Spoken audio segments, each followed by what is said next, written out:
ఆంధ్రప్రదేశ్ కి బ్రహ్మాండ ప్రభుత్వం వచ్చింది, అద్భుతంగా పరిపాలన చేస్తా ఉంది, మంచి ఫలితాలు ఇస్తా ఉంది. మా కూటమి ఎన్డీఏ కూటమి వికసిత భారత్ కి వికసిత ఆంధ్రప్రదేశ్ కట్టుబడి ఉంది. ఈ 5 ఏళ్లలో అన్ని పనులు మీరు చెప్పిన పూర్తి చేసి పోరాటానికి వస్తామని మీ ద్వారా సవాల్ చేస్తాం. Thank you. దాసరి కిరణ్ గారు గుడ్ మార్నింగ్ అండి. సో మొత్తానికి చూసాం మనం, ఎప్పుడైనా చెప్పారా పవన్ కళ్యాణ్ గారు వెంకటరెడ్డి గారు చెప్పినట్టు ఆంధ్రప్రదేశ్ రాష్ట్రంలో పరిపాలన బాగలేదని చెప్పేసి పవన్ కళ్యాణ్ గారే సాక్షాత్తు చెప్పారని చెప్పేసి కూడా ఆయన ఒక కోట్ చేయడం జరిగింది. దీంతోపాటు రాష్ట్రంలో వైఎస్ఆర్ కాంగ్రెస్ పార్టీకి ఎలాంటి ఇబ్బంది లేదు, ఖచ్చితంగా మేము మళ్ళీ అధికారంలోకి రాబోతున్నాం అని చెప్పేసి చెబుతున్నారు. పరిశ్రమలు ఎక్కడా వెళ్ళలేదు, అలాగే పార్టీకి సంబంధించినటువంటి ఒకరిద్దరు పోయినంత మాత్రం పార్టీకి ఏం కాదని ఆయన చెప్తున్నారు. అలాగే మీ కూటమిలో ఉన్నటువంటి టీడీపీ నేత శ్రీనివాస్ చౌదరి కూడా చెప్తున్నారు, మేము రాష్ట్రంలో అభివృద్ధిని చేస్తున్నాం, ప్రస్తుతానికి ఈ 6 నెలల్లోనే ఒక అద్భుతాలు సృష్టించామని చెప్పి చెప్తున్న పరిస్థితి. ఏమంటారు కిరణ్ గారు? అందరికీ నమస్కారం అండి. రాజు గారు, పవన్ కళ్యాణ్ గారు చెప్పింది ఏంటంటే, గత ప్రభుత్వంలో రౌడీ మోకలు విచ్చలవిడిగా చెలరేగిపోయారు, పేటరేగిపోయారు, గంజాయి పెరిగిపోయింది, సోషల్ మీడియాలో కానీ బయట కానీ మహిళలకి రక్షణ లేకుండా పోయింది, కుటుంబ సభ్యుల మీద దాడి చేస్తామని లేకపోతే వాళ్ళ ఫోటోలు మార్ఫింగ్ చేసి సోషల్ మీడియాలో విచ్చలవిడిగా రెచ్చిపోయిన వీధి రౌడీలు లేకపోతే సోషల్ మీడియా పిశాచాలు వీళ్ళంతా కూడా ప్రశాంతంగా తిరుగుతూ ఉన్నారు, వాళ్ళందరినీ అరెస్ట్ చేయాలని చెప్పి వాళ్ళందరినీ ఏం చేస్తున్నారని చెప్పి ప్రజలు అడుగుతా ఉన్నారని చెప్పారు.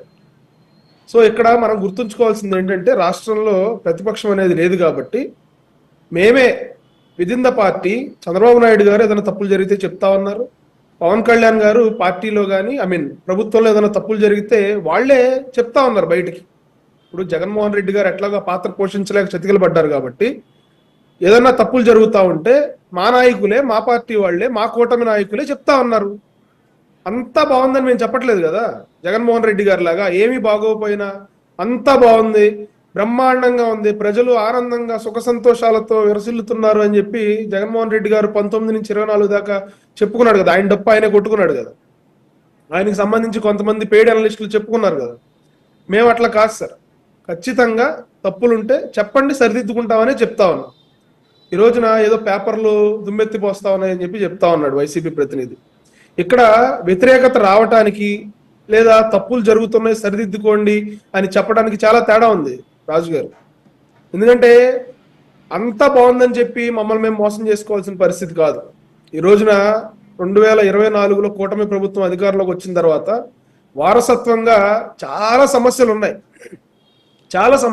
పేకల లోతు సమస్యల్లో రాష్ట్రం కూరుకుపోయింది. ఈ రోజున ఆ వారసత్వంగా వచ్చిన సమస్యలన్నింటినీ ఒకదానికొకటి క్లియర్ చేసుకుంటా ఉన్నారు గౌరవ ముఖ్యమంత్రి చంద్రబాబు నాయుడు గారు, గౌరవ ఉప ముఖ్యమంత్రి పవన్ కళ్యాణ్ గారు. చాలా చాకచక్యంగా ఒక కమిట్మెంట్తో, ఒక నిబద్ధతతో రాష్ట్రాన్ని బాగు చేయాలని ఒక సంకల్పంతో ఈ రోజున అడుగులు ముందుకేస్తా ఉన్నారు. జగన్మోహన్ రెడ్డి గారి లాగా నేను అసెంబ్లీకి పోను, నేను పోను సరికదా నాతో పాటు గెలిచిన 10 మందిని కూడా నేను పోనివ్వను అంటే చాలా మంది కొత్తగా ఎమ్మెల్యేలు అయిన వాళ్ళు ఉన్నారు రాజు గారు. వాళ్ళు ఎంతో ఒక ఎమోషన్ ఒకరిద్దరు ఎమ్మెల్యేలతో కూడా మాట్లాడారు కిరణ్ గారు. ఒకరిద్దరు ఎమ్మెల్యేలతో మాట్లాడితే వైఎస్ఆర్ కాంగ్రెస్ పార్టీ ఎమ్మెల్యేలతోటి మేము వెళ్ళాలనుకుంటున్నా కూడా వెళ్ళట్లేదు, మాకు నియోజకవర్గంలో కాస్త వ్యతిరేకత వస్తుందని కూడా వాళ్ళు చెప్పినటువంటి పరిస్థితి. అడుగుతారు కదా సార్, నియోజకవర్గంలో జగన్మోహన్ రెడ్డి గారిని పులివెందుల్లో అడుగుతారో లేదో నాకు తెలియదు కానీ యాజ్ ఏ పులివెందుల శాసనసభ్యులుగా మిగతా వాళ్ళని అయితే అడుగుతారు కదా. మీరు గెలిచిన తర్వాత అసెంబ్లీకి ఎందుకు వెళ్ళట్లేదు, మీరు గెలిచిన తర్వాత సమస్యల మీద ఎందుకు మాట్లాడట్లేదు, మీరు ఎందుకు గెలిచారని ప్రజలు నిలదీస్తారు కదా.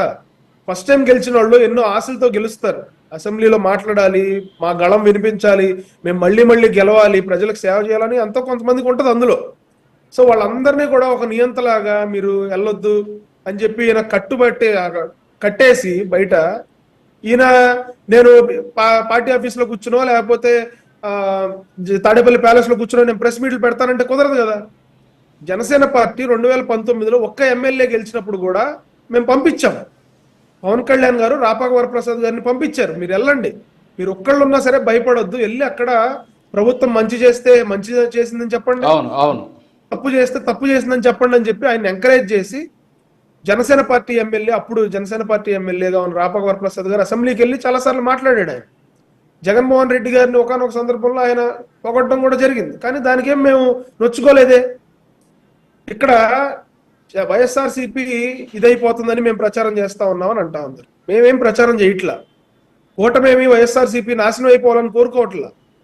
వైఎస్ఆర్సీపీలో ఉన్న ఎక్స్ ఎమ్మెల్యేలు, ఎక్స్ మంత్రులు, ఎక్స్ ఎంపీలు, ఆ పార్టీలో పార్టీ పెట్టినప్పటి నుంచి కష్టపడిన నాయకులు చెప్తా ఉన్నారు వైఎస్ఆర్సీపీ పని అయిపోయింది, ఈ రోజున నాయకత్వం లోపం ఉంది, ఇక్కడ మా లీడర్షిప్ సరిగ్గా లేదు, అతని ఆలోచనలు సరిగ్గా లేవు, ఇతని నాయకత్వంలో మేము పనిచేయలేము అని చెప్పి వాళ్ళు వెళ్ళిపోతా ఉన్నారు.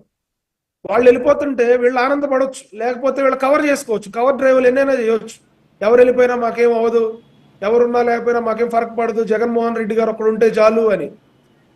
19 నుంచి 24 మధ్యలో కూడా జగన్మోహన్ రెడ్డి గారి యాటిట్యూడ్ ఇంతే ఉంది. వీళ్ళెవ్వరూ కూడా వాళ్ళ స్వయం శక్తి మీద గెలవలేదు, నేనే గెలిపించాను, నన్ను చూసి ఓటేశారు, నా ఫోటో చూసి ఓటేశారు అని చెప్పి జగన్మోహన్ రెడ్డి గారు ఆయన ఒక నియంతృత్వ పోకళ్ళలో లేకపోతే ఒక యాటిట్యూడ్ చూపించారు. అంటే ఎవరిని కలవకుండా, ఎమ్మెల్యేలు ఎవరికి అపాయింట్మెంట్లు ఇవ్వకుండా, కేవలం ఆయన సామంతరాజులు ఎవరైతే ఉన్నారో ఆయన చుట్టుపక్కల 4-5 ఆయన కుటుంబం, ఆయన రిలేటివ్స్ ఎవరైతే ఉన్నారో వాళ్ళకి మాత్రమే అపాయింట్మెంట్లు ఇచ్చుకుంటూ ఈయన లోపల తాడేపల్లి ప్యాలెస్ లో కూర్చుని టైంపాస్ చేసిన పరిస్థితి.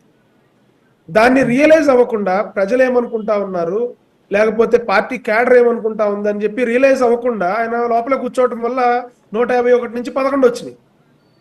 సో తప్పు జరిగినప్పుడు గెలిచినప్పుడేమో ఆయన మీద క్రెడిట్ తీసుకున్నాడు, ఓడిపోయినప్పుడేమో కొంతమంది సలహాదారుల మీద, కొంతమంది సామంతరాజుల మీద వాళ్ళు జడగొట్టారు, వీళ్ళు జడగొట్టారు, జగన్మోహన్ రెడ్డి గారు అసలు చాలా సూపరు, డైనమిక్, డైనమైట్ అని చెప్పి వాళ్ళందరూ ఈ రోజున మాట్లాడుతున్న పరిస్థితి. అసలు తప్పు ఎక్కడుంది? తప్పు జగన్మోహన్ రెడ్డి గారి దగ్గరే ఉంది. సలహాదారులు కానీ, సజ్జల గారు కానీ, లేకపోతే సుబ్బారెడ్డి గారు కానీ, వీళ్ళంతా ఏంటంటే ఒక ప్రాక్సీ. జగన్మోహన్ రెడ్డి గారి మీద డైరెక్ట్ వ్యతిరేకత వెళ్ళకూడదు, వ్యతిరేకత వస్తే వీళ్ళు తీసుకోవాలి, క్రెడిట్ వస్తే జగన్మోహన్ రెడ్డి గారు తీసుకోవాలి. ఈ రోజున కూటమి ప్రభుత్వం డెమోక్రసీకి విరుద్ధంగా మేము చేయమండి. డెమోక్రసీలో అన్ని పార్టీలు ఉండాలి, ప్రతిపక్షం ఉండాలి, అధికార పక్షం ఉండాలి. వాళ్ళు హేతుబద్ధంగా లేకపోతే ప్రజలకి మంచి చేసే విధంగా మమ్మల్ని క్వశ్చన్ చేయాలి, మేము దాన్ని సరిదిద్దుకోవాలి. ఈ రోజున శ్రీనివాస్ గారు చెప్పినట్టు ఒక్క కలెక్టర్ మీటింగ్ అయినా పెట్టాడా జగన్మోహన్ రెడ్డి గారు? వాళ్ళతో మాట్లాడుతున్నప్పుడు కూడా వాళ్ళని తిట్టమని ప్రోత్సహించాడు జగన్మోహన్ రెడ్డి గారు. మీరు ప్రెస్ మీట్లు పెట్టి బూతులు తిట్టండి, ప్రెస్ మీట్లు పెట్టి గట్టిగా తిట్టండి, వాళ్ళకి బుద్ధి వచ్చేలాగా తిట్టండి అని చెప్పి సాక్షాత్ కలెక్టర్లకి జగన్మోహన్ రెడ్డి గారు ఆ రోజున దిశానిర్దేశం చేశారు. కానీ ఈ రోజున కూటమి ప్రభుత్వం, గౌరవ ముఖ్యమంత్రి గారు, ఉప ముఖ్యమంత్రి గారు ఏం చెప్తా ఉన్నారు మీరు చూశారు కదా. 2 రోజులు కలెక్టర్ల సమావేశం లైవ్ ఇచ్చారు, రివ్యూ మీటింగ్స్. మీరు కూటమి నాయకులైనా సరే ఉపేక్షించొద్దు. తప్పులు జరుగుతుంటే ముఖ్యమంత్రి గారు డైరెక్ట్గా అడుగుతున్నారు కలెక్టర్లని, అక్కడ ఎందుకు ఆ తప్పు జరిగింది, ఇక్కడ ఎందుకు ఈ తప్పు జరిగింది అని. ఉప ముఖ్యమంత్రి గారు అడుగుతా ఉన్నారు, అక్కడ ఎందుకు ఆ తప్పు జరిగింది, మీరు ఎందుకు ఆ సరైన యాక్షన్ తీసుకోలేదని. వాళ్ళకి ఒక దిశానిర్దేశం చేస్తా ఉన్నారు, మీరు నేర్చుకోండి అని చెప్తా ఉన్నారు. వాళ్ళని ఒక విద్యార్థుల్లాగా, నిరంతర విద్యార్థుల్లాగా. ఈ రోజున ఒక IAS-కి ఉన్న ప్రాముఖ్యత మన సొసైటీలో వాళ్ళ ఒక అడ్మినిస్ట్రేటర్లు. మనం ఈ రోజున ఒక పాలసీ క్రియేట్ చేయొచ్చు కాక యాజ్ ఎ పొలిటీషియన్స్, కానీ దాన్ని ప్రజల్లోకి బలంగా తీసుకెళ్లగలిగేది బ్యూరోక్రాట్సే. ఎగ్జిక్యూటివ్ వ్యవస్థ ఎంత చక్కగా ఉంటే ప్రభుత్వం మీద ప్రజలకు అంత మంచి ఒపీనియన్ ఏర్పడుతుంది రాజు గారు. అంటే రెండు ఏకమైపోయాలండి.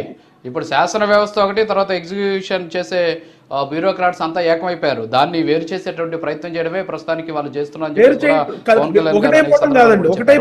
ఒక్క నిమిషం సార్, మనం వెంకటరెడ్డి గారితో ఒక్కసారి మాట్లాడదాం సార్. ఒకటి అదే సామెత ఉంటుంది, పాడిందే పాట పాచిపల్ల దాసరి అని ఒక సామెత ఉంటుంది. అది ఉల్టా చెప్పాలి, పాడిందే పాట పాచిపల్ల తీసేసి పాడిందే పాట ఈ కూటమి వర్షన్ అన్నట్టుగా. అరే మీరు అధికారంలోకి వచ్చారు, ఏం చేస్తున్నారు 6 నెలల నుంచి? ఇక్కడ శాంతి భద్రతలు బాగాలేదని చెప్పి మీ ఉప ముఖ్యమంత్రి చెప్తున్నాడు, ఇదే మొత్తం ఎన్ని చెప్తున్నాడు. నేనంటే జగన్మోహన్ రెడ్డి గారు అప్పుడేదో అప్పులు చేశారు, అప్పులు ఆంధ్రప్రదేశ్ అయిపోయింది, లేదంటే చెత్త పన్ను వేశారు. చెత్త పన్ను ఇప్పుడు పిఠాపురంలో 3 ఎంతలు వేశారు అంతకుముందుకి ఇప్పటికి. సాక్షాత్ మీ ఈనాడు దినపత్రిక రాసింది ఏమని, చెత్త పన్నుకు సంబంధించి ఇదిగోండి పిఠాపురం యొక్క స్వచ్ఛహారం అని హెడ్డింగ్ పెట్టి పిఠాపురం నియోజకవర్గంలో ఇల్లు దుకాణాలు